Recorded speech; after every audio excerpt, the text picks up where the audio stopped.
सचिन को फंसता देख परेश ने बताया, 25 साल पुराना हादसे का सच, सीरियल उड़ने की आशा में चल रहा है।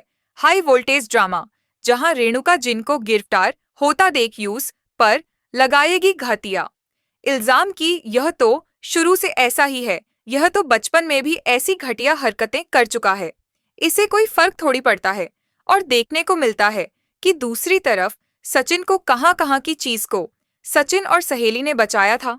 वही लोग सचिन के घर पहुंचते हैं और उसका खाया हुआ मोबाइल देते हैं और साथ में ही उसे जेल से भी जुड़वा कर ले आते हैं, उसके साथ कोई याद देखकर। लेकिन रेणुका सब कुछ सही चलने की बावजूद भी सचिन को काफी कुछ उल्टा सीधा सुनती और कहती है कि सड़क छाप लोगों की तरह यह सड़क छाप बन चुका है और यह तो उसकी रोज का काम हो चुका है। अभी सही साबित हो गया तो क्या, कल को कोई और पंगा लेकर आ जाएगा। इसके बाद परेश कहता है कि रेणु, बस बहुत हो चुका। रेणुका रहती है कि बस कैसे हो चुका है, इसकी वजह से ही मेरा तेजस भी, तुम्हें पता है ना, बचपन में जेल जाते जाते वह ज्यादा, जबकि यहाँ पर सचिन की कोई गलती नहीं होती। और प्लीज गुस्सा हो जाता और कहता है कि रेणु, जब तुम्हें सच्चाई पूरी नहीं पता है तो कुछ कहना था कि तुम्हें नहीं बनता है।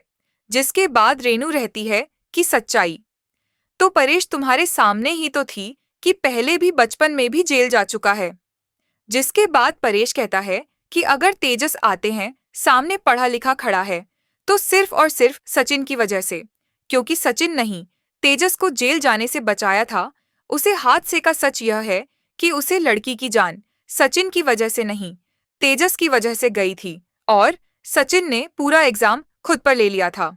यही वजह है कि सचिन तेरे दोनों बेटों के पीछे रह गया। आज अगर वह नफरत तुम्हारी इतने सालों से चल रहा है, चुपचाप तो उसके पीछे सचिन की कुर्बानी है। अगर वह चाहता तो यह सच्चाई कब की बता देता, लेकिन वह नहीं चाहता था कि तुम अपने प्यारे बेटे से नफरत करो।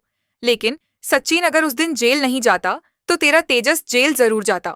लेकिन उस वक्त भी उसने अपनी गलती का इल्जाम सचिन पर डाल दिया और सचिन चुपचाप सब कुछ बर्दाश्त कर गया। लेकिन अब बस बहुत हो गया। अब सचिन किसी भी गलती की सजा नहीं भुगतेगा। इसके बाद उड़ जाते हैं रेणुका के होश। जी हाँ दोस्तों, रेणुका पछतावे की मारे चेयर पर बैठ जाती है और उसे समझ नहीं आता कि आखिर अब वह सचिन से माफी मांगे तो कैसे मांगे। सचिन परेश को रोकने की काफी कोशिश करता है, लेकिन फाइनली सबके सामने सच आ चुका है।